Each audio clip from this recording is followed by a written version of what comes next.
ஜனங்கள் ஜீவராசிகள் கடைசியில மனுஷன் உண்டாயிட்டார். வார்த்தையால் உண்டாக கடவுள்னு சொன்ன உடனே உண்டாயிடுச்சு. அவ்வளவு வல்லமை அவர் எப்படிப்பட்ட தேவன்னா சர்வ வல்லமை உள்ள தேவன். நிறைய நாமங்கள் நமக்கு கொடுக்கப்பட்டிருக்கு. அதுல ஒரு நாமமே ஏசியா 9:6 படிக்குது. ஒரு நாமம் சர்வ வல்லமை அவர் வல்லமை உள்ள தேவன். ஏசியா 9:6 பட்டத்தோப்பு தொழில்கள் இருக்கும். அவர் நாமம் அதிசயமானவர், ஆலோசனை கர்த்தா, வல்லமையுள்ள தேவன், நித்திய பிதா, சமாதான பிரபு எனப்படும்.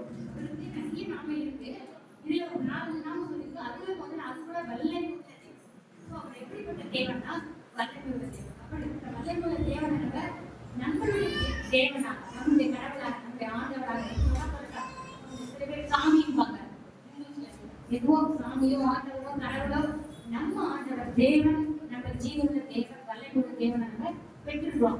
அந்த வல்லமை அவர் நாம் பெற்றுக்கொண்டு போகணும்னு நினைக்கல. அதனால்தான் மனுஷகுமாரனா இந்த உலகத்துக்கு பிறந்து தன்னோட வல்லமையை அவர் விசுவாசத்தை எல்லாருக்கும், அந்த வார்த்தை விசுவாசத்தை எல்லாருக்கும், அவர் விசுவாசத்தை எல்லாருக்கும், அவரோட ரட்சிப்பு பெற்றவங்க எல்லாருக்கும் கொடுக்க பார்க்கணும். அந்த வல்லமையை தான் நம்ம பெற்றுக்கொள்ள பார்க்கணும். அது முதல்ல அவர் எப்படிப்பட்ட தேவன் முதல்ல சொல்றேன். ஆதியாகமம் 17:1 படிக்கும். 17 ஆபிரகாம் 99 வயதான பொழுது கர்த்தர் ஆபிரகாமுக்கு தரிசனமாகி, நான் சர்வ வல்லமையுள்ள தேவன், நீ எனக்கு முன்பாக நடந்து கொண்டு உத்தமனாய் இரு. அவர் சர்வ வல்லமை தேவன். அவர் உத்தமனாக நடக்க சொல்றார். அப்படிப்பட்ட தேவனை கொண்டிருக்கிற நம்ம அவருக்காக உத்தமனாக நடக்கணும். ஆதியாகமம் 35:11 படிங்க. 45 பேஜ். பின்னும் தேவன் அவனை நோக்கி, நான் சர்வ வல்லமையுள்ள தேவன், நீ பலுகி பெருகுவாயாக, ஒரு ஜாதியும் பற்பல ஜாதிகளின் கூட்டங்களும் உன்னிலிருந்து உண்டாகும், ராஜாக்களும் உன் சந்ததியில் பிறப்பார்கள். சந்ததியை ஆசீர்வதிக்கிறார். அவர் வல்லமையுள்ள தேவன் ஆகிறதுனால, அவர் நம்ம பெற்றிருக்கிறதுனால சந்ததியை ஆசீர்வதிக்கிறார். சங்கீதம் 60:11 படிங்க. 7 பேஜ். அவர் வல்லமையுள்ள தேவன் தேவன் ஒரே தரம் விளக்கினார், இரண்டாம் தரம் கேட்டிருக்கிறேன், வல்லமை தேவனுடையது என்பதே. வல்லமை உள்ள தேவன் அவர்களுக்கு நமக்கு தெரியும். அதே உபாகமம் 10:17 இந்த வல்லமை பத்திலாம் நான் சொன்னேன். அவர் எப்படிப்பட்ட வல்லமை உள்ளவர் அப்படிங்கிறது. உபாகமம் 10:17 உங்கள் தேவனாகிய கர்த்தர் தேவாதி தேவனும் கர்த்தாதி கர்த்தரும் மகத்துவமும் வல்லமையும் பயங்கரமுமான தேவனுமாய் இருக்கிறார். அவர் கட்டுப்பாடு பண்ணுகிறவரும் அல்ல, பரிதானம் வாங்குகிறவரும் அல்ல. அவர் எப்படிப்பட்ட தேவன்? பரிதானம் வாங்காதவர். ரெண்டாவது பட்டபாதம் தேவன். ஆனா இதே மனுஷனுக்கு பவர் இருக்காங்க. நிச்சயமா அவங்க பட்டபாதம் பார்ப்பாங்க. அந்த பவருக்கு ஏற்ற வல்லமை இருக்கும். ஆனா அவங்க பட்சபாதம் பண்ணவா இருக்காங்க, பரிதானம் வாங்குறவங்க இருப்பாங்க. நம்ம நிறைய பார்க்குறாங்க. அரசாங்க அதிகாரிகள், அரசியல்கள், அமைச்சர்கள் எல்லாருமே ஒரு பவர் இருக்கு அவங்களுக்கு. தேவனாலும் பவர் இல்லை. ஆனாலும் ஆட்சியை புரியோ, ஒரு அந்த அதிகாரத்தில் இருக்கோ, ஒரு இன்கம் டேக்ஸ் வச்சுக்கோ, ஒரு போக்குவரத்து, ஒரு பெரிய அதிகாரி கமிஷனர் வச்சுக்கோ, அவங்களுக்கு நிறைய பவர் இருக்கும். ஆனா பட்சபாதம் பார்க்குறா இருப்பாங்க, இல்லை பரிதானம் வாங்குறாங்க. ஆனா நம்ம தேவன் எப்படிப்பட்ட தேவன்? ஏழை, பணக்காரன், கருப்பு, சிவப்பு, படிக்காதவங்க, படிச்சவங்க, பேரை அதெல்லாம் பார்த்ததுல பேரைகளை கூட அவர் எடுத்து உபயோகப்படுத்துற தேவன். அப்படிப்பட்ட பட்சபாதம் இல்லாத தேவன், பரிதானம் வாங்காத தேவன்னா நம்ம வேற காசுன்னா நான் வந்திருக்கேன். சத்தமா சொல்றாங்க. நாங்கள் என்ன பண்ணுவோம்? ஏதாவது வேற ஒரு தேவனா இருந்தா என்ன பண்ணுவாங்க? இதை பண்ண அதை பண்றேன், அதை பண்ண இது பண்றேன். பொருத்தனை பண்றது வேற. நம்மளால முடியாது. இது அவர் கொடுக்குறோன்னு பொருத்தனை பண்ண வேணும். ஆனா நம்ம சாமியை மற்ற கடவுள்லாம் சொன்னாக்கா லஞ்சம் கொடுப்பாங்க. திருநம்பர் தொழில நான் அந்த ஆட்டோ தப்பான வழியில நீ சம்பாதிச்சு பணம் கொடுத்தா நம்ம சேர்ந்து எடுக்க மாட்டேன். அதே மற்ற தேவைன்னா பரவாயில்ல, ஒரு ஜோப் கொடுத்துருப்பாங்க. திருநா நான் ஒரு காசு கொடுக்குறேன் அப்படின்னு சொல்லுவாங்க. உனக்கு நான் கூப்பிட்டேன், நீ எடுத்துக்கொண்டு மேலே கொண்டாந்து விற்கிறதா வரும். திருநம் அந்த மாதிரி திருநம் சம்பாதிக்கிறதோ இல்லை தவறான வழியில சம்பாதிக்கிறதோ கஷ்டத்துக்கு கொடுப்போம்னா கஷ்டம் அது அந்த காணிக்கையை எடுக்கவே மாட்டேன். நான் ஒரு ஆட்டோக்காரன் சொன்னேன், முதல் நாள் வரைக்கும் நீங்க சபரிமலைக்கு போறதுக்கு முன்னாடி மாலை போடுறதுக்கு முன்னாடி குளிச்சு எல்லா கெட்ட பண்ணிட்டு இருப்பாங்க. அடுத்த நாள்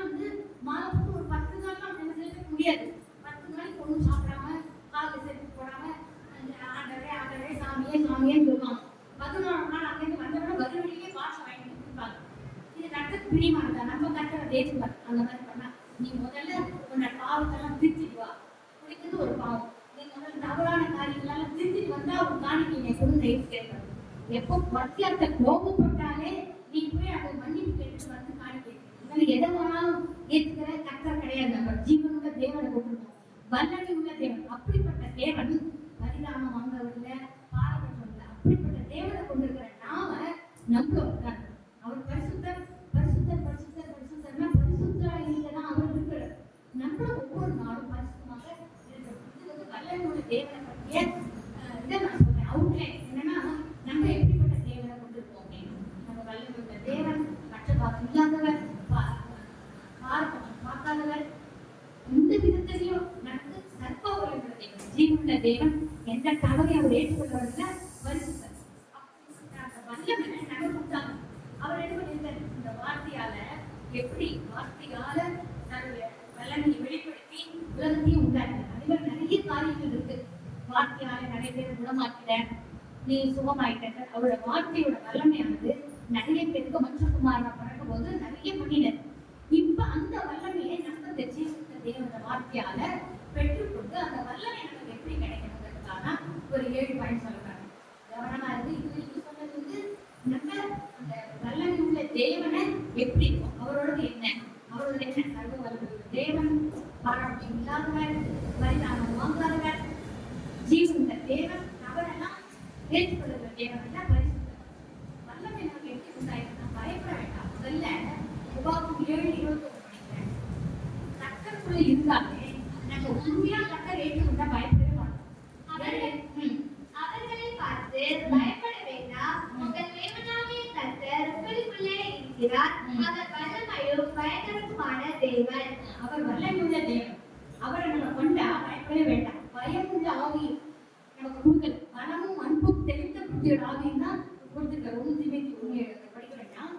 அவரை பார்த்து என்ன சொல்றாரு? அவரை பார்த்து பயப்பட வேண்டாம், உங்கள் தேவனாகிய கர்த்தர் உங்களுக்குள்ளே இருக்கிறார். அவர் வல்லமையும் பயமும் உள்ள தேவன். அப்படிப்பட்ட தேவனை நம்ம கொண்டா நம்ம இந்த ஊர் உலக காரியங்களுக்கு எதுக்குமே பயப்பட மாட்டோம். ஏன்னா நம்ம கர்த்தருடைய வார்த்தை நமக்கு இருந்ததுன்னா நம்ம பாவம் செய்ய மாட்டோம்.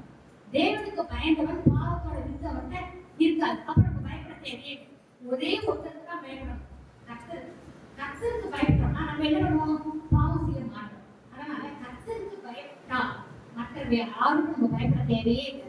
அந்த வல்லமை நமக்குள்ள இருந்தா நம்ம பயப்படவே மாட்டோம். கர்த்தருடைய வல்லமை, அவருடைய வார்த்தை நமக்குள்ள இருந்ததுன்னா, அந்த வித்து நமக்குள்ள இருந்தா நம்ம யாருக்குமே சின்ன சின்ன விஷயங்கள்லாம் பயப்படவே கூடாது. எதிர்த்தாலும் சில பேர் பயப்படுவாங்க. தேவையே கர்த்தருக்குள்ள வந்த பிறகு நமக்கு பயங்கிறது கர்த்தருக்கு மட்டும்தான் இருக்கிற, யாருக்கும் பயப்படக்கூடாது. 2வது பாட்டு வந்து சங்கீதம் 77:14 அதிசயங்களை செய்யும் தேவன்.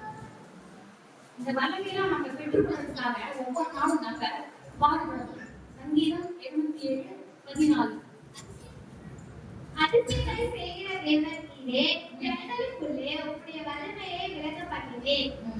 அவர் அதிசயங்களை செய்கிற தேவன். அந்த அதிசயத்தை அவர் வார்த்தை மூலமா நம்மளும் பண்ண முடியும். அந்த வல்லமை நமக்குள்ள இருக்கு. அதனால அந்த வல்லமையை நம்ம பெற்றுக்கொண்டு எப்பொழுதும் அவருடைய வார்த்தையை நம்ம செய்யணும். அதிசயங்கள் செய்கிற நீரே, ஜனங்களோட வல்லமையை விளங்க பண்ணி நீர். அதே மாதிரி என் மூலமாக உங்களுடைய வார்த்தையின் மூலமாக அதிசயங்களை விளங்கப்படுது. அதிசயங்கள் அதுக்குமே நிறைய மனுஷகுமாரமான யுத்தத்தை அவர் செய்தார். அதனால அந்த ஒரு வல்லமையை நம்ம பெற்றுக்கொண்டு நம்ம அதிசயங்களை செய்வதாக இருக்கிறோம். அப்புறம் 3வது, முதல்ல பயப்படக்கூடாது, கர்த்தருக்கு மட்டும்தான் பயப்படணும். 2வது, அதிசயங்களை செய்கிற அற்புதங்களை செய்கிற தேவனுடைய வல்லமை நமக்கு இருக்கணும்னா அவரோட வார்த்தையை நம்ம பின்பற்றணும். 3வது, நித்தமும் அவரை தேடணும். சங்கீதம் 105:4 கர்த்தரையும் அவர் வல்லமையையும் நாடுங்கள், அவர் சமூகத்தை நித்தமும் தேடுங்கள். நம்ம அவர் சமூகத்தை நித்தமும் தேடணும். அவர் வசனத்தை படிக்கணும், அவர் ஜெபிக்கணும், துதிக்கணும், அவருடைய பாதத்தில் அமரணும், அவர் வசனத்தை தியானிக்கணும். இதெல்லாம் நித்தமும் தேடுற வழி. அப்படி நித்தமும் நம்ம அவரை தேடினோம்னா கண்டிப்பா அந்த வல்லமை நமக்கு கிடைக்கும். அதே மாதிரி செப்பனியா 3:18 பாருங்க. கர்த்தர் நம்ம நடுவில் இருக்கார். அதை நம்ம விசுவாசிச்சு எப்போதும் அவர் வார்த்தைகளை நம்ம மனசுல ஏற்றுக்கொண்டோம்னா கண்டிப்பா அந்த வல்லமை நமக்கும் வரும்.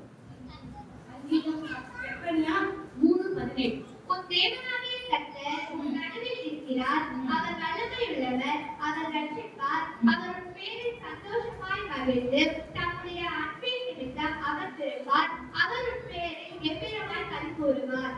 அவர் நம்ம நடுவில் இல்ல, அதனால விசுவாசம் ஒன்று. ரெண்டாவது அவர் வல்லமை உள்ளவர், அவர் வெற்றிப்பார்.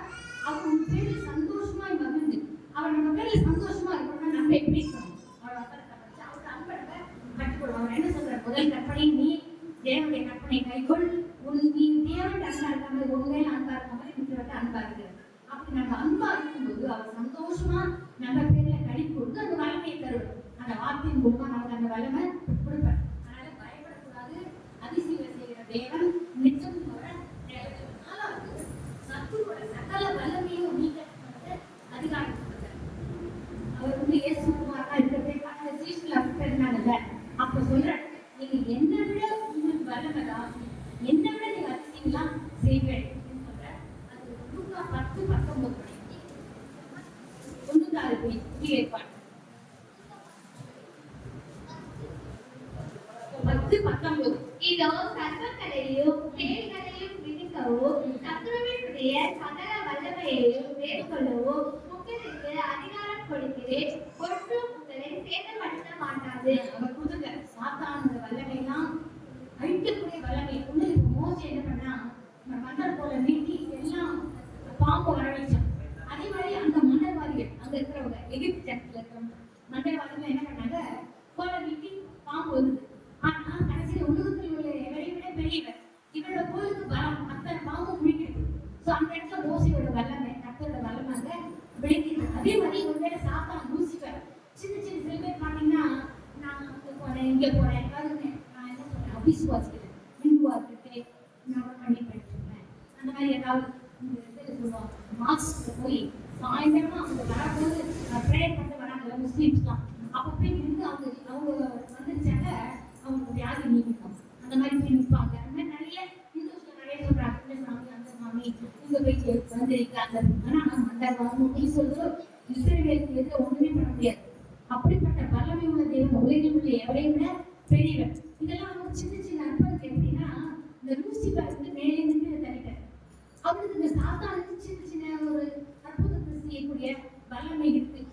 வல்லமை அவருக்கு இல்லைன்னு சொல்ல முடியாது. ஆனா அந்த வல்லமை வந்து கர்த்தரோட வல்லமையை பார்க்கறதே ரொம்ப சின்னது. நம்ம என்ன பண்ணுவாங்க, சில ஜனங்கள் இந்த வல்லமையை பார்த்து அது வந்து அற்பமானது, பர்மனன்ட் கிடையாது, டெம்பரரி. இந்த கோலை வந்து நீட்டினா பாம்பாச்சு, மோசை நீட்டினா பாம்பாச்சு. உடனே ஜனங்கள் என்ன பண்ணிருவாங்க, பத்தியா இவன் செஞ்சது இவன் தான் செய்யறாங்க. ஆனா உடனே மோசையோட கூட பாம்பையும் வீழ்த்தி. அந்த மாதிரி ஒரு சாத்தானாகிய லூசிஃபர் மூலமா செய்யற அற்புதங்களை பார்த்து நம்ம மயங்கிடக்கூடாது. சில ஜனங்கள் சொல்லுவாங்க, நான் சொல்ல அங்க போனேன் இங்க போனேன், அதெல்லாம் பர்மனன்ட்டே கிடையாது. அது நேரத்துக்கு இருக்கலாம், இல்லை கொஞ்சம் நேரம் ஆனா சரியாகுமா, அந்த மாதிரி இருக்கலாம். அந்த அற்புதத்தை நம்பி அந்த லூசிஃபர் மாதிரி சாத்தான் பின்னாடி நம்ம போகக்கூடாது. ஏன்னா லூசிஃபர் எப்போதும் காத்துட்டு இருக்கான். சாத்தான் எப்படி எல்லாரும் விருந்தலாமா அப்படின்னு அழிக்கிறதுக்கு சுத்தி வந்துட்டு இருக்கான். ஆனா கர்த்தரால ரட்சிக்கப்பட்ட ஜனங்கள் நம்ம ரொம்ப ஜாக்கிரதையா இருக்கும். அந்த சாத்தான் நம்ம ஒண்ணும் பண்ண முடியாது. அதை விட வல்லனா கர்த்தர் கொடுத்துருக்க. அதே அப்போஸ்தலர் 10:38 படிக்கிறேன். 10:38 16-18 ரெண்டையும் படிக்கிறேன். கர்த்தர் எப்படி இயேசுமாரா இருந்தது 10:38 நசரேயனாகிய இயேசுவை தேவன் பரிசுத்த ஆவியினாலும் வல்லமையினாலும் அபிஷேகம் பண்ணினார். தேவன் அவருடனே கூட இருந்தபடியினாலே அவர் நன்மை செய்கிறவராயும் பிசாசின் வல்லமையில் அகப்பட்ட யாவரையும் குணமாக்குகிறவராயும் சுற்றித் திரிந்தார். இயேசு வந்து தேவன் பரிசுத்தாவியால நிரப்பினார். அதனால அவருக்கு எப்படி இருந்தது, நன்மை செய்கிறாங்க, பிசாசின் வல்லமையெல்லாம் அகப்பட்ட யாவரையும் குணமாக்குறாங்க இருந்தார். அப்படிப்பட்ட இயேசு நம்மோடு இருந்தா கண்டிப்பா நம்மளுக்கு செய்கிறாவும் பிசாசு வல்லமை பார்க்கிறாவும் அதே மாதிரி குணமாக்குற வல்லமை வந்து 16-18 இப்படி அநேகரால் செய்து கொண்டு வந்தார்.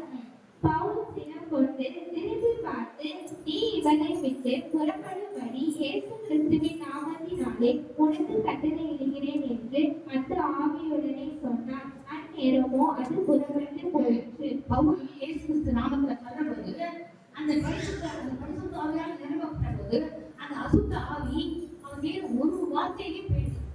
கர்த்தர் நமக்கு கொடுக்கிற வரம் கொடுக்கிற இயேசு வந்து உங்களால எனக்கு மேல நீங்க பண்ண முடியுது.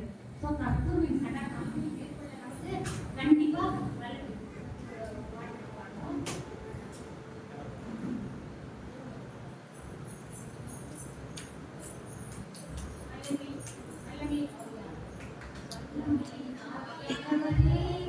என்னோட மனசு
சாத்தானை எதிர்கொள்கிற ஒரு அதிகாரத்தை நமக்கு கர்த்தர் கொடுத்திருக்காரு.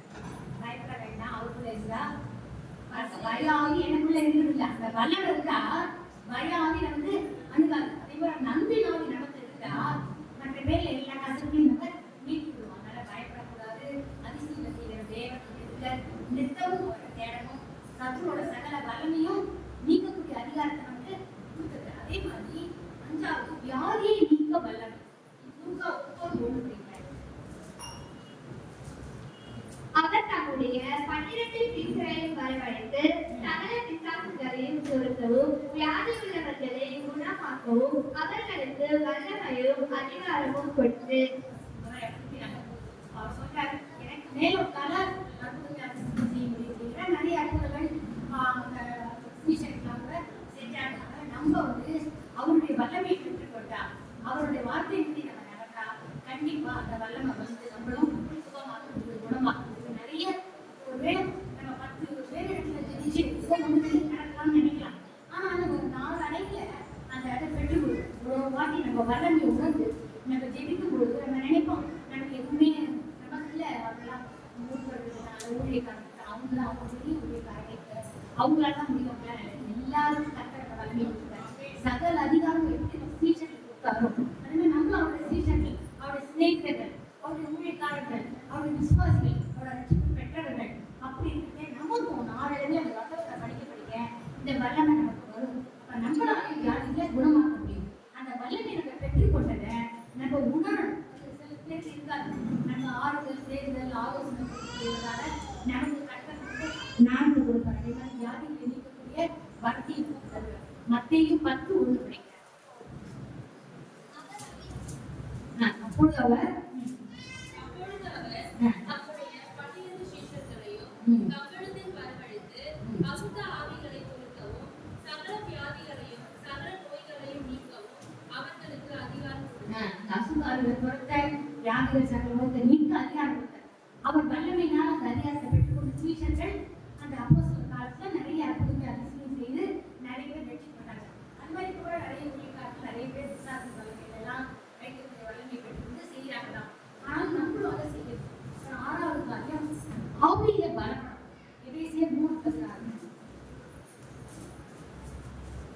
அந்த வல்லமை நமக்கு கிடைக்கும். அபிஷேகத்தால நிரம்பி ஆவியால ஜெபிக்கும் பொழுது கண்டிப்பா கர்த்தர் அந்த வல்லமையை நமக்கு தருவார். எபேசியர் 3:16.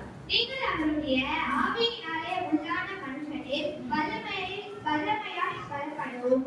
அவரோட வல்லமையை நம்ம பலப்படணும்னா ஆவியில முதல்ல அபிஷேகம் பண்ணி நிரம்பி ஜெபிக்கணும். கண்ணியமா ஜெபிக்கிறதுக்கு முதல்ல வார்த்தை தரமாட்டாங்க. ஆனா படிப்படியா நம்ம அதுல வளர வளர அந்த அபிஷேகத்தினால நம்ம ஆவியினால அந்த அபிஷேகம் பெற்றுக்கணும். நம்ம குழந்தைங்கெல்லாம் கொஞ்சம் சில பேர் கொஞ்சம் தெரியுமா அந்த வார்த்தைக்கு பார்த்தீங்கன்னா அர்த்தமே இருக்காது. சரி பொய்யுமாங்க. நம்ம நினைப்போம் கர்த்தரை நம்ம ஆராதிக்கும் போது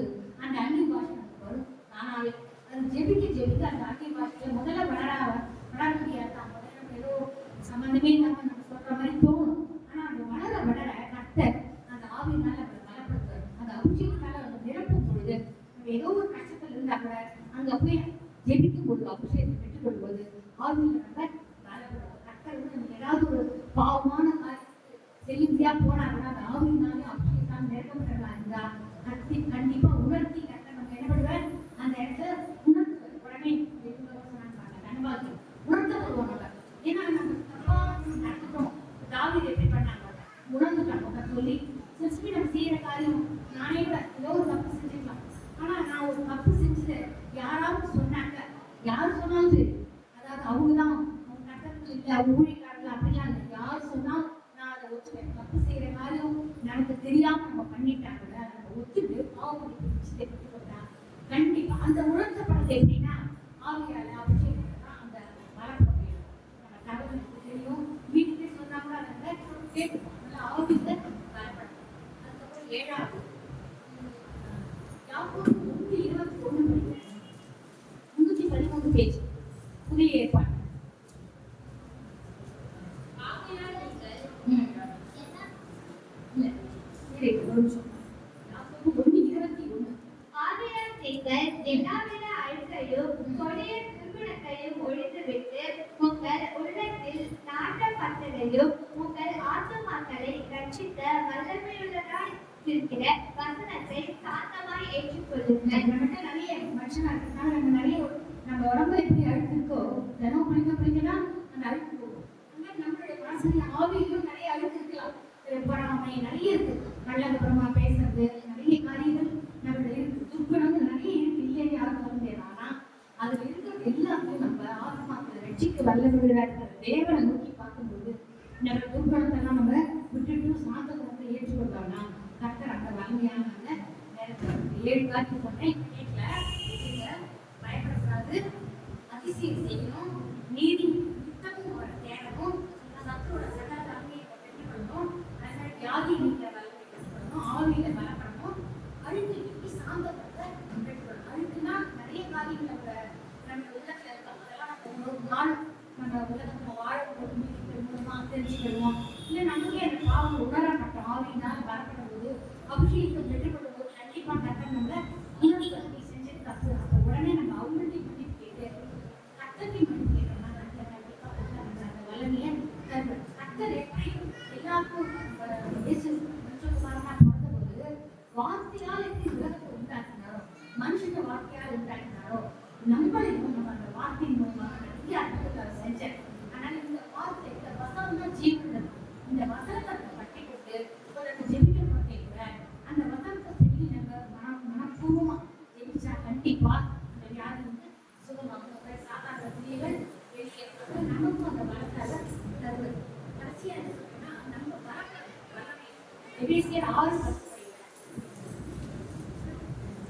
கடைசியாக என் சகோதரரே கர்த்தரிலும் அவருடைய சத்துவத்தின் வல்லமையிலும் பலப்படுங்கள். அப்படி நம்ம பலப்பட்டோம்னா கண்டிப்பா இந்த காரியங்கள் எல்லாம் நம்மளால செய்ய முடியும். இந்த வார்த்தை ஆசிரியர் வல்லமை நமக்கு தேவை.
எழுதி சொல்லணும். முதல்ல சின்ன ரைட் நான் சான்ஸ் தரேன். ரெண்டாவது பெரியவங்க யாராவது யார் சொல்றீங்களா? சீதா சொல்றீங்களா? மூணாவது யாராவது சொல்றீங்களா?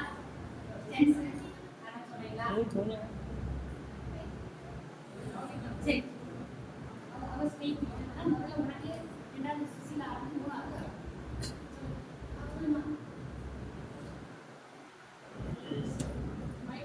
ஃபர்ஸ்ட்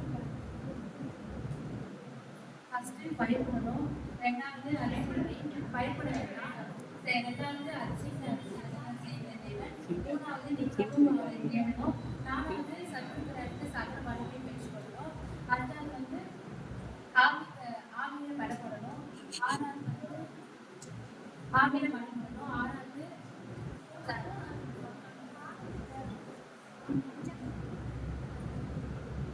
ஆவியில பலப்படணும், ஆறாவது வந்து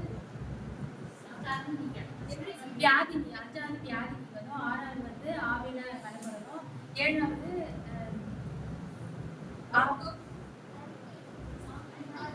அடுத்த இன்னைக்கு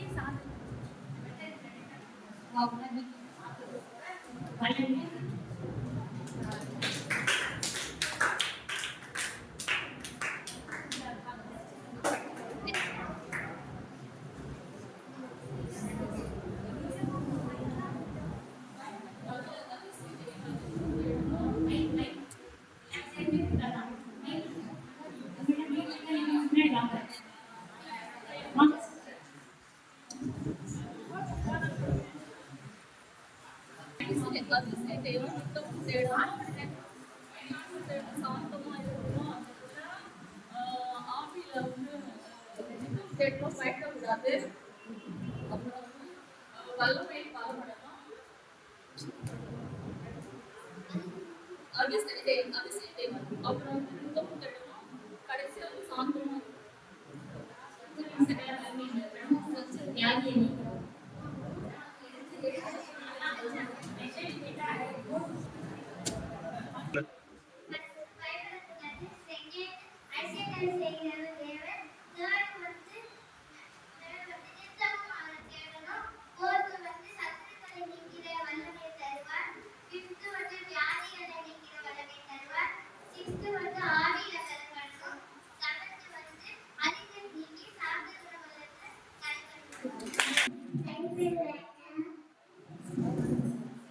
சொல்லு.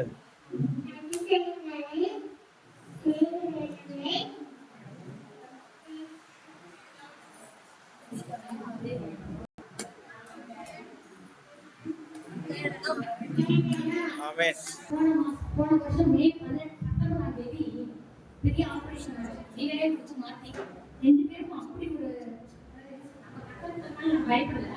அந்த பையன் சொன்னாங்க, அம்மா நீமா கொடுக்குற உடனே ஆச்சுன்னா அப்பா ஒரு வருஷம் கரெக்டாக இன்னைக்கு அவர் சொன்னேன், எனக்கு மறுபடியும் போட்டீங்க நம்ம சமையல ஒரு நாட்டு சொல்லணும்னு நான் சொல்லியிருந்தேன். அவர் கொஞ்சம் வெட்டப்படாது, இன்னைக்கு சொல்ல நினைக்கிறேன், அவர் நான் உங்களுக்கு அடிச்சு நினைச்சேன். கரெக்டாக 2 பேருக்கு நல்ல சுத்தத்தை வளர்த்து வேலையை கொடுத்த வேலை இல்லாத 1.5 வருஷம் இருந்தாங்க.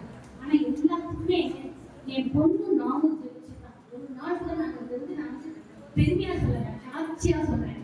எல்லாரும் அவங்க வீட்டுல எல்லாரும் இங்கிலீஷ் இந்த ஆபரேஷன் முடிஞ்சு நான் வெளியில வந்து உட்காந்துருக்கேன். பார்த்து அந்த டாக்டர் பெரிய டாக்டர் நானும் நாங்களாம் விட்டு 4 பேர் வெளியில உட்காந்துருக்கோம். அந்த லிவரை காமிச்சு என்னென்ன சொல்றாரு, நல்லபடியா ஆபரேஷன் நடக்குதுன்னு அது வெளியில உட்காந்து அவரை பார்த்தேன். அப்ப அவர் கிறிஸ்டின், நாங்களாம் வீட்டுக்காரர் வந்து கிறிஸ்டின், ஆனா கத்தோலிக் இங்கே போறாங்க, இங்கே போறாங்க போய் வந்து இங்கே வராங்க. ஆனா அவரே சொல்றாரு, நீங்க ரொம்ப இருக்குமாறு வெயிலா இருந்தீங்க, என்ன நல்லனே சின்ன நீங்க பாடுபட்டுருக்கீங்க. ஆனா அப்படின்னு கத்தர் இருக்கேன், அதான் நான் சாட்சி சொல்றேன்.